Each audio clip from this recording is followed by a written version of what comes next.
안녕하세요. 오늘의 사연 지금 바로 시작해 볼게요. 이제 30대 초반이 된 남자입니다.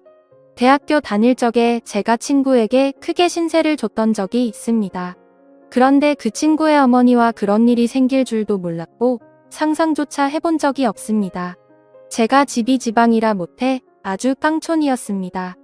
학생들도 몇 명 없었긴 하지만 그래도 선생님들이 너는 꼭 공부 열심히 해서 서울에 있는 대학을 가야 한다 이런 이야기를 해주곤 했습니다. 실제로 모의고사 성적도 좋았고 해서 저의 가족들도 개천에서 용나는 거 아닌가 하는 기대를 하게 되었습니다. 서울대는 갈 수 없었지만 그래도 명문대라 부를 법한 학교에 합격을 하게 되었습니다. 집에서는 저희 공부를 돕겠다고 있는 재산 없는 재산을 끌어모아서 서울에 자취를 할 수 있는 여건을 만들어줬습니다. 서울에 연고도 없었기에 발품을 팔아 자취방을 하나 구하게 되었고 집에서 지원을 해줬지만 형편이 넉넉하지는 않아서 학교에서 조금 떨어져 있는 곳에 저렴한 곳으로 구하게 되었습니다. 오고 가는 게 불편하긴 했지만 혼자 지내는 데는 이보다 적당한 곳이 없었습니다. 방도 넓고 쾌적하고 나름 주방도 있었으니 말입니다. 학교 생활은 무난했습니다. 공부 말고는 할 줄 아는 게 없었기에 그냥 하던 공부하듯이 그렇게 공부만 했지요. 그러다가 친구 한 명을 사귀게 되었습니다. 제가 내성적인 성격인지라 친구를 잘 사귀기가 힘든데 이 친구도 농어촌 전형으로 저처럼 가산점을 받아서 들어온 친구라서 이야기도 잘 통하고 죽이 잘 맞았습니다. 이 친구를 사귄 덕분에 처음으로 학교 사람들하고 같이 술을 마셔봤습니다. 처음 마시는 술인데 제가 생각보다 주량이 세더라고요. 학교 선배들도 저보고 술 잘 마신다고 계속 따라주는데 저는 멀쩡한데 사람들은 하나 둘씩 픽픽 쓰러지기 시작하더라고요. 여자들하고 같이 술도 그 친구 덕분에 처음 마셔봤습니다. 술 게임 하면서 마시니까 은근 설레고 기분도 좋더라고요. 그러다 술을 진탕 마시게 되었고 밖에 나오니 차가 다 끊겨버렸더군요. 그래도 걱정 없었던 게 어떻게든 학교 근처까지만 가면 학교에서부터는 집까지 걸어서 한 50분 정도면 도착할 수 있으니 꾸역꾸역 학교까지 걸어가야겠다 싶었습니다. 친구한테도 혹시 길이 애매하면 내 자취방에서 자고 가겠냐 물어봤는데 친구 녀석이 크게 웃더니 자기 사는 집이 여기서 가깝다고 하는 겁니다. 농어촌 전형으로 왔다고 해서 저처럼 자취 생활을 하는 줄 알았는데 알고 보니 친구는 아파트에서 통학을 하고 있던 거였습니다. 그렇게 오히려 역으로 제가 친구 집에서 신세를 지게 되었지요. 어머니가 주무실 시간이라서 더 놀지는 못하고 그냥 하루만 신세를 지게 되었습니다. 이야기를 듣자 하니 친구가 대학에 합격하고서는 어머니와 같이 둘이서만 서울로 올라왔다고 하더라고요.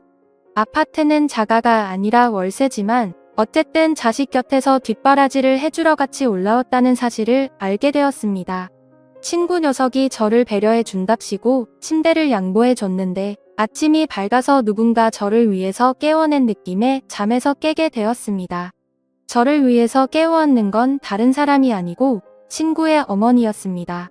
제가 아들 침대에서 자고 있었으니 제가 당연히 아들 친구가 아니라 아들이라 생각해서 그런 장난을 친 거였죠. 저도 저대로 깜짝 놀랐지만 그 상황이 친구의 어머니도 많이 당황한 듯 보였습니다. 이러나 저러나 아들 침대에 아들 말고 웬 처음 보는 시커먼 녀석이 있으면 누구라도 놀랐을 겁니다. 친구 녀석의 어머니는 저희 어머니랑은 많이 다른 느낌이었습니다. 나이도 훨씬 젊어 보였고 아줌마라는 느낌이 전혀 들지 않았습니다. 머리도 뽀글거리는 파마가 아니고 어깨가 넘게 기른 긴 생머리를 하고 있었고 머리카락에도 한 올 윤기가 가득했습니다. 40대 후반 곧 50을 바라보는 나임에도 불구하고 30대 후반인 저희 친척 누나와 비교했을 때도 그 젊음이 한치 모자람이 없었습니다. 오히려 그 나이에 비해 여자들만 풍길 수 있는 매력과 그 나이로는 보이지 않는 동안의 외모 때문인가 제 눈에는 그 점이 더 여성스럽고 매력적으로 느껴졌지요. 친구의 어머니는 자기 아들을 끔찍히 챙기는 사람이었습니다. 그러니 서울까지 따라와서 한 집에 살고 있었겠지요. 20대 초반에 친구를 가졌고 친구가 어릴 적에 친구 아버지가 돌아가시면서 당시에 젊은 여자 혼자 몸으로 아들을 키워냈으니 얼마나 애지중지하면서 키웠을지 안 봐도 예상이 갔습니다. 아무튼 아침에 말 못할 해프닝이 있기는 했지만 친구 어머니 말로는 이 친구가 고향에 있을 때부터 서울 올라오고부터 친구를 집에 데려오는 건 제가 처음이라고 하더군요. 그리고 친구 어머니도 저를 엄청 좋게 봐주셨고요. 학교에서도 더 가깝다 보니 학교 수업을 마치면 친구 집으로 가는 일이 더 잦아졌습니다. 친구 어머니가 솜씨도 좋아서 저녁도 같이 먹게 되었고 그러면 식비도 절약이 돼서 저는 저대로 돈이 굳어 좋은 점이 많았습니다. 거기에 저는 처음 봤을 때부터 친구보다 친구의 어머니와 더 가까워지고 싶은 욕심이 생겼기에 이런 식으로 자주 친구 집에 가서 시간을 보내는 게 좋았습니다. 그런데 그때까지는 몰랐지요. 친구 어머니의 미모 덕에 제가 정신을 못 차리기는 했는데 셋이서 이렇게 모여있으면 친구 어머니가 친구를 바라보는 모습이 마치 아들이 아니라 그 이상의 무언가로 여기는 듯한 느낌을 받을 때가 많았습니다. 제가 친구 어머니를 계속해서 쳐다봤기 때문에 그 시선이 보통이 아니란 것쯤은 눈치를 챌 수 있었지요. 어머니가 아무리 신세대라고 한다 하더라도 저희 어머니 또한 저를 아침에 그런 방식으로 깨워준 적이 없었습니다.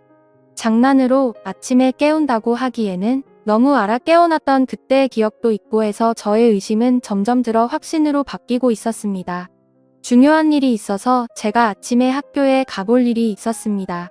그런데 너무 이른 아침 시간이라 시간을 맞추기가 너무 힘들었지요. 시간을 맞출 수나 있을까 고민하고 있는데 친구가 뭘 걱정하냐면서 자기 집에서 자고 가면 10분이면 학교에 도착하지 않겠냐고 하루 자고 가라고 하는 겁니다. 마침 친구 녀석은 그날 밤을 새고 아침에 일찍 집에 돌아올 예정이었고 친구 어머니도 마침 고향에 다녀올 일이 있어서 집이 빈집이라고 하는 거예요. 그러니 걱정하지 말라고 하면서 비밀번호를 흔쾌히 알려주더라고요. 그래서 저녁에 친구 집에 도착했습니다. 친구가 말한 대로 집은 빈집이었어요. 배가 고프긴 했지만 아무리 친구가 들어오라고 했다고 해도 남의 집에서 밥까지 해먹는 건 아닌 것 같아서 일찍 잠을 청해보기로 했습니다.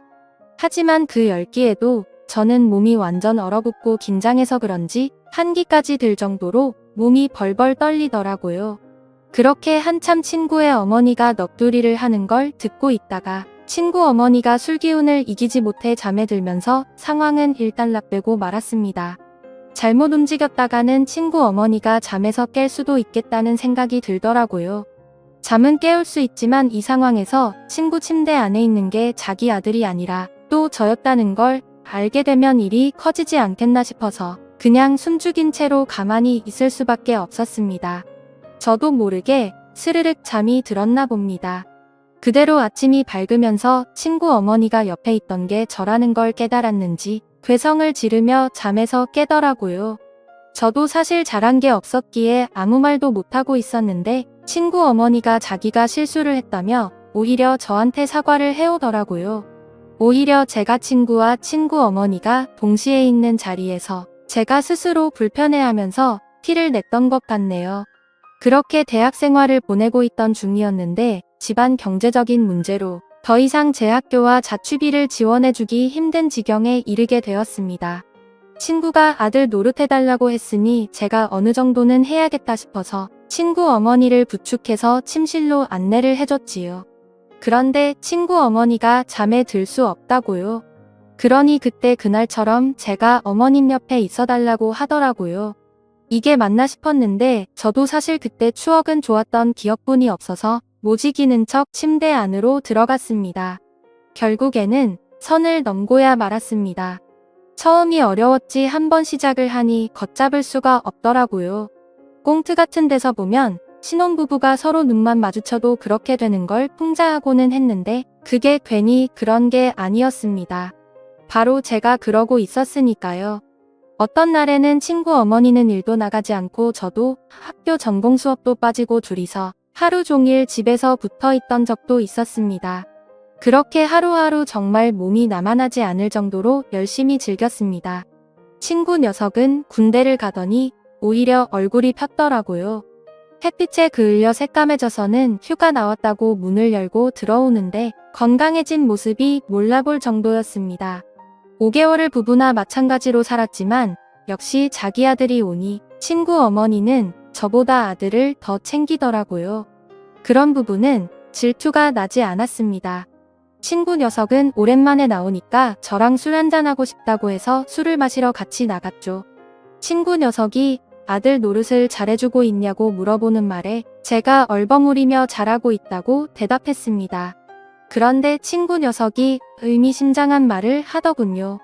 어머니가 아버지 떠나고 나서부터 외로움을 엄청 많이 탄다고, 자기한테 죄책감 하나도 없으니 어머니를 위해 최선을 다해달라고요.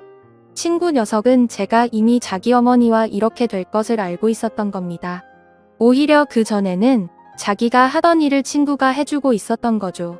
외로움이 많은 어머니를 위해 하는 효도라고 하기에는 너무 엇나간 게 아닌가 하는 생각이 들었습니다. 친구 녀석도 그걸 알고 있다고 하더군요.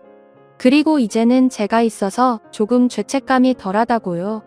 다행스럽게도 제가 친구 어머니를 이성적으로 마음에 들어 하는 게 다 티가 났기 때문에 이런 부탁도 할 수 있었다고 하는 겁니다. 그렇게 친구는 앞으로도 자기가 전역한 후에도 자기는 학업에 열중해야 하니 저보고 어머니를 이후에도 잘 부탁한다고 하더라고요. 그때 정말 제 머리에 5만 가지 생각이 다 들었습니다. 여태까지는 자연스러웠다 생각했지만 알고 보니 정신 나간 집구석에 얽혀버리고 만 것이 후회가 되더라고요. 그래도 당장 저는 학교 졸업도 해야 했고 신세를 져야 했기 때문에 그 노동값이라 생각하기로 했습니다. 제가 대학을 졸업할 때쯤에 친구 녀석이 전역을 하게 되었습니다. 그리고 그때 다시 모든 걸 원래대로 돌리는 게 가장 맞는 방법이라는 생각이 들었지요. 그래서 친구 녀석이 돌아온 그날 저는 짐을 챙겨서 그 집을 나왔습니다. 친구 녀석이 이러는 게 어디 있냐며 불만을 토로했지만 어떻게 생각해도 그때는 이게 맞는 것 같았습니다. 그렇게 저는 졸업 이후로 도피하듯 군 입대를 하게 되었고 그 뒤로는 친구 녀석하고는 연락이 끊겨서 솔직히 지금은 죽었는지 살았는지조차 모르겠습니다.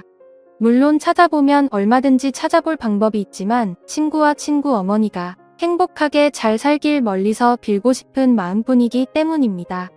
감사합니다.